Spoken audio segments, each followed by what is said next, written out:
In what was probably the most interesting matchup of the first round in the Open Division, we saw the 2-seed Chain Lightning facing a strong 10th-seeded Ring of Fire. The first half belonged to Ring as they held serve with some inspired play by Ken Porter. Ring took half with another huge play from Ken Porter, who laid out for the 8-7 halftime advantage. Chain regrouped at halftime and came out swinging in the second half, scoring 3 straight with an 0 point followed by 2 breaks to make it 10-8. From then on, it was all Chain Lightning as they tightened the screws on Ring and played like the team that earned the 2-seeded Nationals. John Hammond had a great skying D over a pack of players, and Joel Wooten came up big with a crushing hand block. Chain never looked back, going on to win 15-10.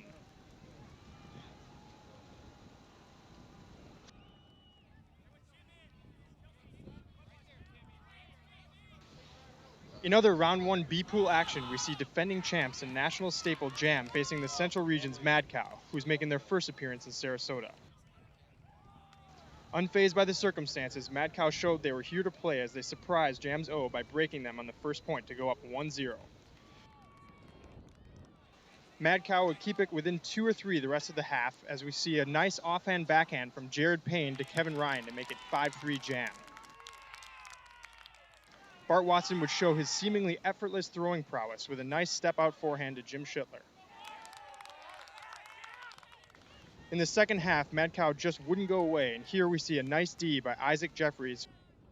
There would be no upset here, and the defending champs kept the talented Mad Cow at bay, eventually winning 15-11.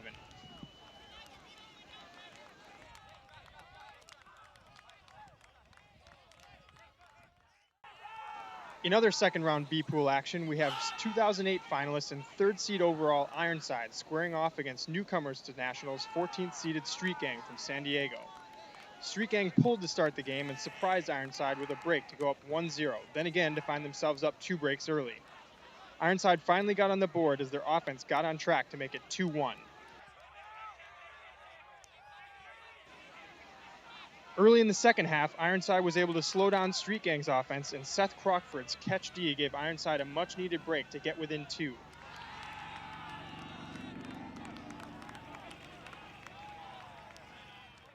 That would be as close as Ironside would get to the upstart team from San Diego.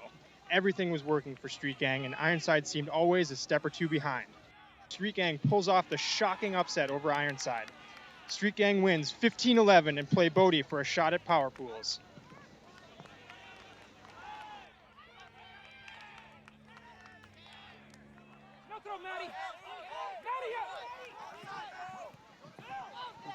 In the second round of Pool B, we see 6-seeded Double Wide against 11th-seeded Bodie. Double Wide had already beaten Street Gang in the morning, and Bodie was coming off a loss to Ironside, so both teams needed the win for a chance at Power Pools. The first half saw a Double Wide that played patient possession offense that controlled the disc with good handler movement and great underneath cutting.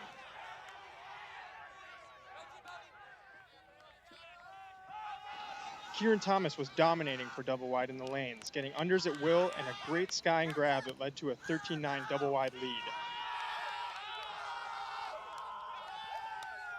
Late in the second half, Bodie's mistakes began piling up. Some calls went Double Wide's way, and the boys from Texas began to run away with it.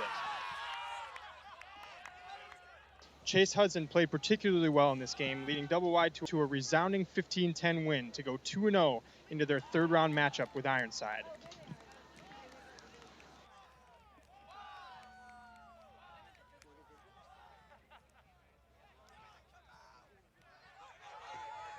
In round 3 of the A-Pool, we see a matchup of 2 Mid-Atlantic teams in 9th-seeded Truck Stop and 16th-seeded Pike. Early in the game, Pike went up a break, but Truck Stop spent the rest of the first half clawing back, eventually taking a 7-5 lead.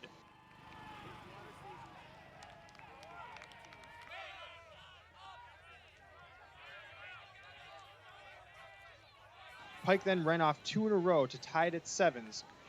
In the beginning of the second half, Pike was able to keep it close until the Truck D stepped up, getting a few breaks to get up 12-8.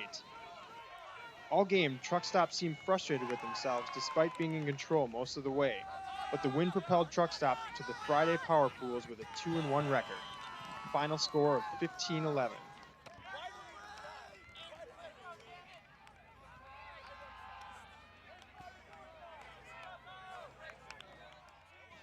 In the third round of Pool D, we see another regional matchup between two teams very familiar with one another, 12th-seeded Madison Club and 13th-seeded Machine.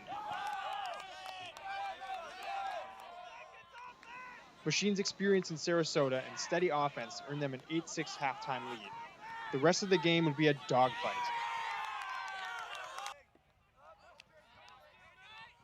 Madison looked better to start the second half, but a 3-point Machine run made it 12-9.